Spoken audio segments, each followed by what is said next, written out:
Claude François, la biographie de Claude François.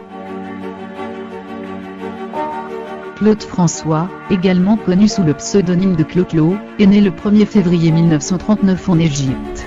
Alors qu'il est au sommet de sa gloire, il décède brutalement en 1978, après s'être électrocuté dans sa baignoire.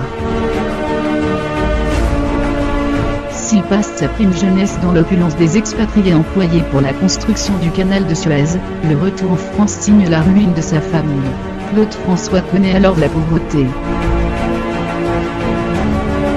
Ce n'est qu'après avoir été employé de banque, qu'il décide de s'essayer à la chanson.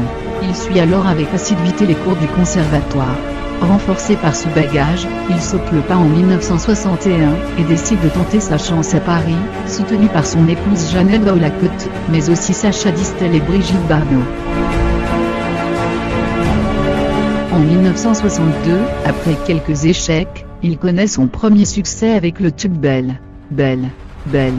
Dès lors, l'impresario Paul Lederman prend en main sa carrière, qui connaît un élan considérable. Clo-Clo enchaîne les tournées à un rythme frénétique, et ses succès se font toujours plus nombreux.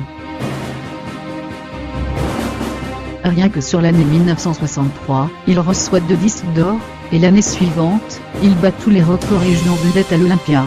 Ses apparitions créent des scènes d'hystérie, notamment auprès des jeunes femmes. Il continue ainsi à soigner son image, et en 1966, les Claudettes, cette danseuse attitrée, apparaissent et renforcent sa popularité. Ces tubes, parlant le plus souvent de ruptures amoureuses difficiles, continuent de s'enchaîner, et il entame même une carrière internationale dès 1976, en traduisant et interprétant ses plus grands succès en anglais. Sa disparition est soudaine et crée un émoi considérable auprès des fans.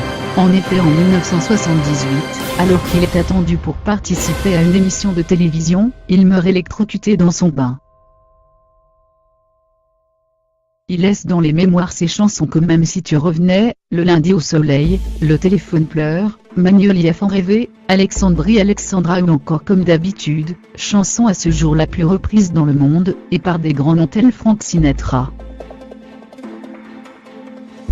Mais c'est aussi sa réputation de tombeur auprès des femmes, qui contribue à faire de lui un mythe. Ainsi, s'il ne s'est marié qu'une fois, il est connu pour avoir eu de nombreuses compagnes, parmi lesquelles France Gall ou Isabelle Farret.